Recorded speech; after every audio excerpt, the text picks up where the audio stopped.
আমি ক্লাস 9-এ পড়ি এবং স্কুলে পর্দা করে যাই, কিন্তু ক্লাসে ঢুকে পর্দা করতে পারি না। প্রধান শিক্ষক নিষেধ করে এবং বলে যে শিক্ষক পিতার সমতুল্য, এবং বলে যে মুখ থেকে পর্দা সরিয়ে ফেলো। এ ব্যাপারে সঠিক সমাধান জানালে উপকৃত হব। ছাত্রী নামও লিখছে, আমি আর না বললাম নাম। কোন বোন বোধহয় প্রশ্নটা পাঠিয়েছেন। যাই হোক, আমাদের দেশে কিছু এরকম মুখরোচক কথা আছে, যেমন ভাবি মায়ের মতন, শুনছেন নি? শিক্ষক বাবার মতন, এগুলো শুনতে খুব সুন্দর শোনা যায় কিন্তু, তাই না? শিক্ষক বাবার মতন, বাহ কি সুন্দর কথা। পত্রিকার পাতা খুললে আমরা দেখি কি দেখি না? পরিমল, অমুক তমুক শিক্ষক, কিন্তু এরা সব এই শিক্ষক নামের কলঙ্কদের নানান কুকীর্তি পত্রিকা খুললে দেখা যায় কি যায় না? অতি ভালো ভালো না ভাই। যে একজন নারীর গায়রে মাহরাম, সে যদি বাপের বয়সীও হয়, তারপরেও তার সাথে পর্দা করতে হবে। কারণ এর সাথে এই মেয়ের বিয়ে বন্ধনে আবদ্ধ হওয়া কি আছে? জায়েজ। যারা বলে ভাবি মায়ের মতন, তাদেরকে বলবেন যে আমার ভাইটা যদি মারা যায় বা এই মহিলার তালাক দিয়ে দেয়, আমি বিয়ে করতে পারবো কি পারবো না? যারে আমি বিয়ে করতে পারবো সে আবার মায়ের মতন কেমনে হইল? কি বলেন? শিক্ষকের সাথে ছাত্রী বিয়ে হতে পারে কি পারে না? যার সাথে বিয়ে হতে পারে সেই সম্ভাবনা আছে, সে আবার বাপের মতো কেমনে হইল? বাপের সাথে বিয়ে হতে পারে? তাহলে যার সাথে বিয়ে হতে পারে না তার সাথে তুলনা বাপের সাথে চলে, যার সাথে বিয়ে হতে পারে সে আবার বাপের মতো কেমনে হলো? অতএব এই সকল শয়তানি স্লোগান, এই সমস্ত শয়তানি মুখরোচক কথা শোনা যাবে। ইসলাম যেখানে পর্দার বিধান রেখেছে, দেখুন, বাবার সাথে, ভাইয়ের সাথে, সন্তানের সাথে, নিজের তাদের সাথে, চাচার সাথে, মামার সাথে পর্দা আছে শরীয়তে? তাদের সাথে কোনো পর্দার বিধান?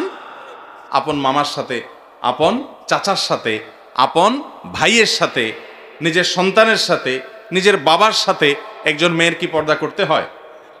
একজন ছেলে তার মায়ের সাথে, বোনের সাথে পর্দা করতে হয়? যেই জায়গায় রিস্ক নাই সেখানে ইসলাম বলছে পর্দা করার দরকার। এই জায়গাগুলোতে কি রিস্ক আছে? নাই। এগুলাতে দুর্ঘটনা আলহামদুলিল্লাহ সচরাচর ঘটনার কথা কল্পনাও করা যায় না। কিন্তু ইসলাম যে জায়গাতে পর্দা করতে বলেছে, যেমন কথার কথা চাচাতো ভাইয়ের সাথে, খালাতো ভাইয়ের সাথে, মামাতো ভাইয়ের সাথে পর্দা করতে বলছে কি বলে না? এই জায়গাগুলোতে রিস্ক আছে না নাই? অঘটন ঘটে কি ঘটে না? বাবির সাথে পর্দা করতে বলেছে দেবরকে, এখানে অঘটন ঘটে কি ঘটে না? শিক্ষকের সাথে পর্দা করতে হবে ছাত্রীর, কারণ তিনি গায়রে মাহরাম, তথাকথিত বাবার মতো না, তিনি স্বামীর মতো, কারণ তার সাথে বিয়ে বন্ধনে আবদ্ধ হওয়া কি আছে? জায়েজ। অতএব বয়স যাই হোক না কেন, তার সাথে ইসলাম পর্দা করতে, এখানে রিস্ক আছে না নাই? এই জন্য ইসলাম কি করতে বলছে? পর্দা করতে। এই পর্দাটা অযথা বলা হয় নাই, এটা নারীর সেফটির জন্য, নিরাপত্তার জন্য, সামাজিক স্থিতিশীলতার জন্য, শান্তির জন্য, অশান্তি দূর হওয়ার জন্য, নারীর প্রতি অবিচার, বৈষম্য, জুলুম, পাশবিক নির্যাতন, পুরুষকে তার চরিত্র হেফাজত করা, স্বাভাবিকভাবে সমাজের সব কিছু যেন ঠিকঠাক থাকে এবং অস্থির না হয়, সেজন্য ইসলাম পর্দার বিধান দিয়েছে। অতএব নিজের শিক্ষকের সাথেও কি করতে হবে? পর্দা করতে।